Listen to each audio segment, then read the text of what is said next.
You know when you have those days that you have applied perfect makeup and it just disappears after a few hours. No matter how much setting spray or makeup powder you apply, your makeup just won't last. Your face often feels dry after. If this sounds familiar, I got you covered. From skincare to makeup, I will guide you through a step-by-step routine and tips for a long-lasting face. Now let's get started. First, let's talk about skincare. You might be wondering why we are talking about a skincare in makeup video, but let me explain. Imagine your skin is a wall. Skincare is water and makeup is paper. However, this paper will not attach without a binding element. The wall is too dry to grip the paper, but this can be solved by spraying water on the wall before trying to attach the paper. This is why prepping your skin ready before putting a makeup on is important. So I will give you 3 tips on how to prep your skin and hydrate your skin before doing your makeup for better application and long-lasting look. First tip is using a cotton pad to apply your toner. Applying toner with a cotton pad instead of your hands increase absorption of not only the rest of your skincare but also makeup. At the Makeup Academy I studied that we are taught to apply a toner as the first step of skincare and makeup routine. And even every time when I get done by a professional makeup artist, they always apply a toner with a cotton pad. That's because using a cotton pad to gently wipe your skin with toner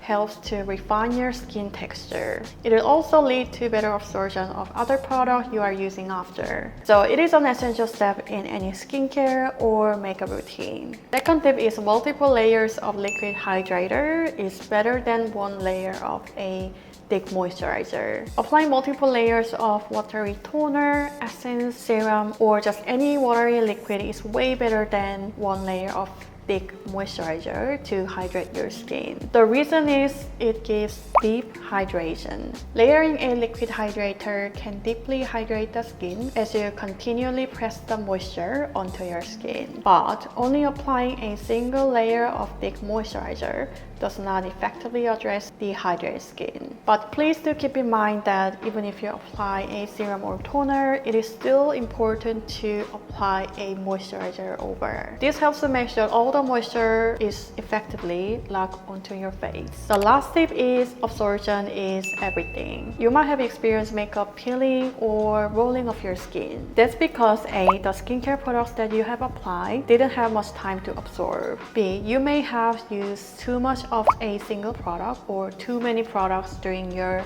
skincare routine. To avoid these situations, try allowing at least 5 minutes for all of your skincare to absorb before you start doing your makeup. But also how you apply them matters for better absorption. Instead of using a rubbing motion, try a patting motion to gently press the product onto your skin. Now let's move on to the makeup. First step, foundation. When you're applying foundation for makeup that's worn all day, the first thing to think about is the finish. If you go for a foundation that gives your skin dewy or glowy finish, it is more likely to come off throughout the day than the one with a matte finish. Choosing a matte finish is a better choice if you want an all-day makeup look. The second thing you need to consider is the application method. Instead of using a foundation brush that swipes across your face with bristle on the surface, consider using a cushion puff or makeup sponge. That's why I highly recommend using a cushion foundation if you want your makeup to stay for a long time. I feature several cushion foundations on my channel and talk about how I love it because of easy application and also they stick to my skin so well. But I often felt unsure about trying new cushion foundation because they tend to have heavy coverage and a thick texture. But when I tried this Laneige Neo Cushion Foundation, I was surprised by its lightweight formula that doesn't appear cakey but still gives decent coverage. The ultra-fine particles in this product help you create a light and smooth face makeup. The popular Laneige Neo Cushion line now comes with cute new packaging with little illustrations. For achieving a natural and long-lasting makeup look, first you need to find the right shade. For me, 20 and 1 shade shade from these products, original line, matches my skin tone perfectly, so I will be using this shade. Also, to achieve a long-lasting no makeup look, using the appropriate amount of product is essential. First, apply the product onto the back of your hand to control the amount you want to use. Then start applying it from the highest point, your cheekbone, and gradually move towards the center of your face. Gently patting the product helps it to blend seamlessly and it gives a natural look. This technique also helps the makeup last longer since it sticks to your skin so well. In terms of longevity, I did a long-lasting test where I applied the product in the morning and checked how it looked after wearing it for 7 hours. Let's move on to concealer and powder. In the case when you don't use a foundation or any base makeup on your face entirely, except concealer, I have tips for you. Firstly, when you apply a concealer, instead of immediately blending it after placing the product, let it set for a few seconds.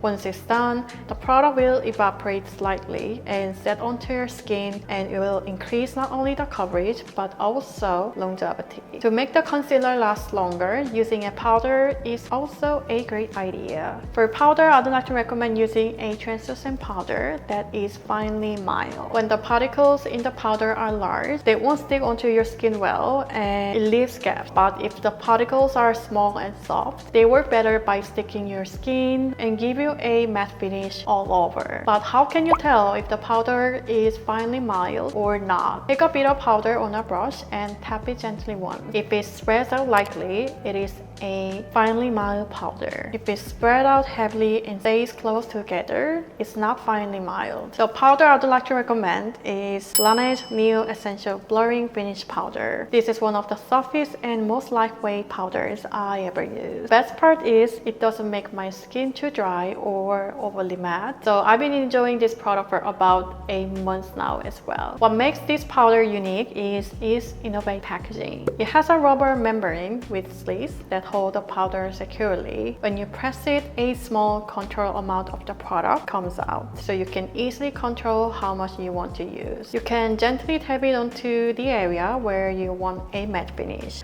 Also, if you need to target a smaller area, you can use a small brush for precise application. This Laneige powder and the cushion foundation I feature is available on Olive Young Global Store, so make sure to check it out if you are interested in. Now let's talk about the eyeshadow. To prevent your eyeshadow from smudging, the first step is to remove any oil from your lids or around your eyes. If your eyes are oily, your eyeshadow can easily come off because of the oil from your previously applied skincare or from base makeup like foundation and concealer. To tackle this problem, you can use a Q-tip to gently remove the excessive oil on the lids and along your lash lines. Then you can apply a bit of translucent powder to mattify the area to prevent your eyeshadow from being smudged. Rather than an eye primer, I'd like to recommend using a cream eyeshadow. Cream eyeshadow sticks better to your skin because of its creamy and soft formula. Especially if you're in a country where the weather is hot and humid, choose the waterproof kind so that it stays in place than a regular powder eyeshadow. Next, eyeliner. Many things can cause eyeliner to smudge, as the type of eyeliner and the amount of eyeliner you use and even where you draw it. When it comes to the type of the eyeliner, choose the pen eyeliner over pencil or gel eyeliner. Since pencil or gel eyeliner contain more oil than pen eyeliner, it can be easily removed with sweat and oil.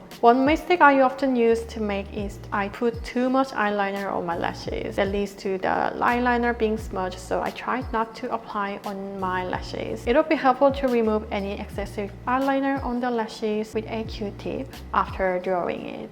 Let's talk about mascara. Even with waterproof mascara, you might have experience of smudging. There are two reasons for this. First, lack of curling. If you didn't curl your lashes, they can stick to your lower lashes and the skin beneath. In the end, this can result in your mascara smudging and lead to panda eyes. Second, you might be applying more mascara onto your lashes than you need. To prevent this, try to curl your lashes with an eyelash curler and then put a mascara primer before applying a mascara. It will not only hold the curling of your lashes, but also prevent your mascara smudging throughout the day. To apply an appropriate amount of mascara on your lashes, take a piece of paper towel and then wipe some of the mascara on the wand and then apply it on your lashes. This will create a clean mascara look without applying too much on your lashes. For blush, if you like to make it stay well, try to choose the one with shimmers or mix it with shimmery highlighters. Shimmer particles stick better to the skin because they have a slightly textured surface. When you put them on properly, they attach well to your skin, making the makeup last longer. When you apply contour or bronzing powder to the outer part of your face, they can be more likely to come off due to contact with your hair